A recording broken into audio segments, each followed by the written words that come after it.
bakunzi ba D1 BTV, ngiye mwumva ndi Kennedy ngushimira wakanze subscribe nawe turayikanda, nizera ko uraza kuyikanda ukinjira mu muryango mugari wa D1 BTV kuko niyo nkunga usabwa.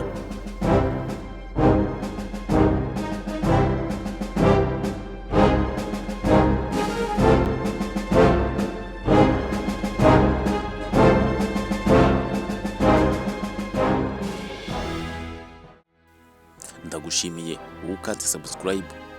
Mu kiganiro isi n'ibihe cy'uyu munsi tugiye kuganira ku bibazo ndetse n'imvururu zihora muri Afurika, by'umwihariko muri Afurika y'Iburengerazuba. Ahangaha turaza muri Repubulika Iharanira Demokarasi ya Kongo. Iki gihugu cyahoze kirimo ibihugu bibiri, aricyo Kongo Kinshasa na Kongo Brazzaville. Iki gihugu gifite amateka maremare. Ibi ngibi iyo tuvuze ngo gifite amateka maremare, tuvuze ko gifite amateka maremare ku bijyanye n'ubutunzi kamere. Ahangaha tuvuga natural resources ziva mu butaka muri kino gihugu. Ahangaha ku nkomoko n'intambara bihora muri kino gihugu byatangiye ryari? Ese ubundi byatewe nande? Byaje ryari? Mu gihe ki? Mu yihe myaka?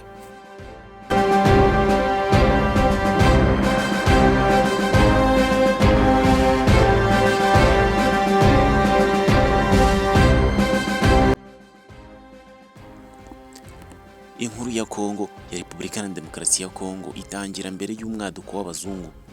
Ahangaha mbere y'uko ubukoroni butangira, Afurika itangira kuba yakoronizwa. Ahangaha habanjije kuza bitwaga abamisiyoneri. Ahangaha muri abamisiyoneri binjiraga muri Afurika, abantu bize amateka bazi uwo bitaga Diego Cao, bakamenya uwo bitaga Vasco da Gama, ndetse n'abandi baba explorer bagiye binjira muri Afurika.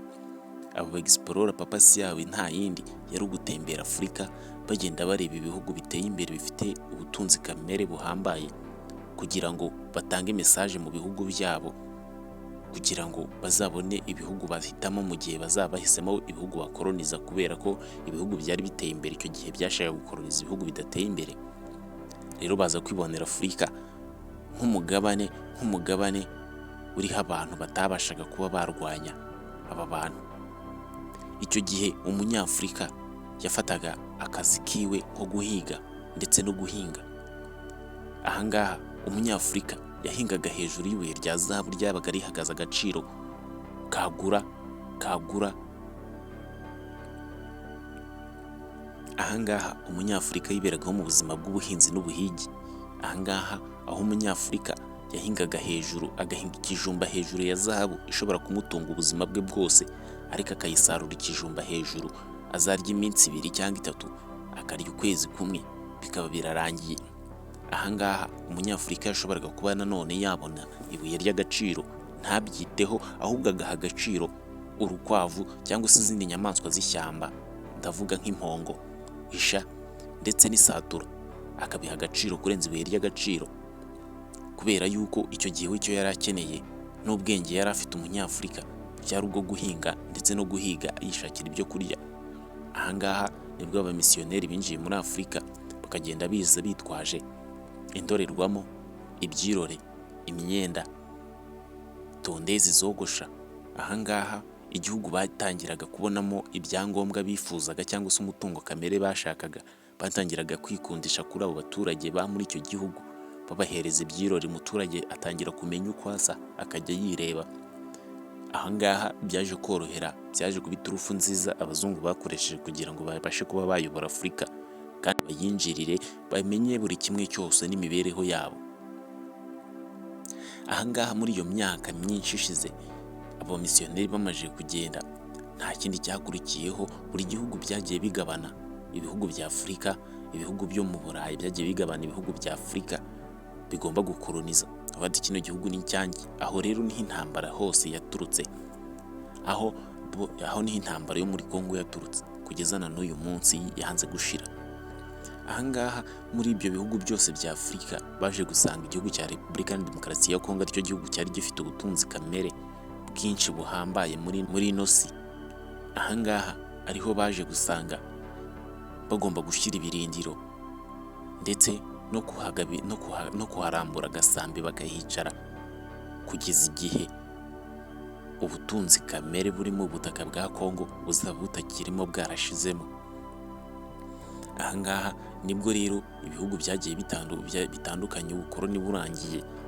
Aha ngaha muri Kongo hahise haduka intambara z'urudaca, aho bagendaga baterwa inkunga buri wese akari mu mutwe y'inyeshyamba ugashyigikirwa n'ibihugu runaka kubera yuko bwabaga buzi inyungu bufiteyo.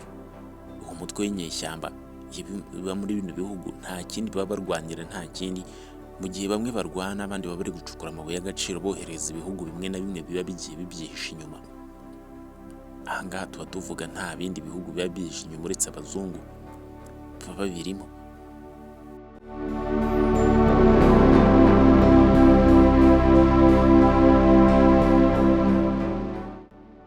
Si ibyo gusa kandi, uko isi yagumije kugenda itera imbere, Afurika yose baje birangira ibihugu bitangiye guca ubwenge. Utubuye dukeya tw'imisigarizwa abazungu bagiye basiga mu butaka, ni Afurika yatangiye kubyaza umusaruro itangira kwiteza imbere, dore ko uyu munsi usanga ibihugu bya Afurika na bimwe byaratangiye gutera imbere ku buryo bugaragara, bukubaka inyubako zihambaye, bukiga gutunganya ayo mabuye y'agaciro bakura mu butaka bwabo. Bivuze yuko uyu munsi isoko umuzungu n'umunyaburayi yari afite ku mutungo kamere wa Afurika byaragabanyutse kubera ko Abanyafurika ubwabo rimwe na rimwe bamenye kubyaza umusaruro ibyo ngibyo byose bajyanaga i Burayi. Ntabwo uyu munsi bigisaba yuko umuntu yafata zahabu ngo ayiguranisha cyangwa se urukwavu rw'agasozi, kubera ko Afurika uyu munsi yateye imbere. Kongo uyu munsi ihoramo intambara n'imvururu zitajya zirangira, aho bohereje ingabo mpuzamahanga ziza kurwanya ibyo byihebe cyangwa se izo nyeshyamba, ariko ibyo byose byaranze kubera ko byihishwe inyuma ndetse n'abakomeye bafite inyungu muri kino gihugu cya Repubulika ya Demokarasi ya Kongo. Mu biganiro byacu bizaza tuzagenda tubabwira byinshi byimbitse kuri zino ntambara zihora muri Kongo. Umenye se bizarangira bite? Aho tuzazana abahanga mu bashakashatsi ndetse n'abasesenguzi bagira icyo babitubwiraho. Bayigushimiye wowe kandi subscribe nawe ukiri mu muryango mugari wa D1BTV. Urabeho.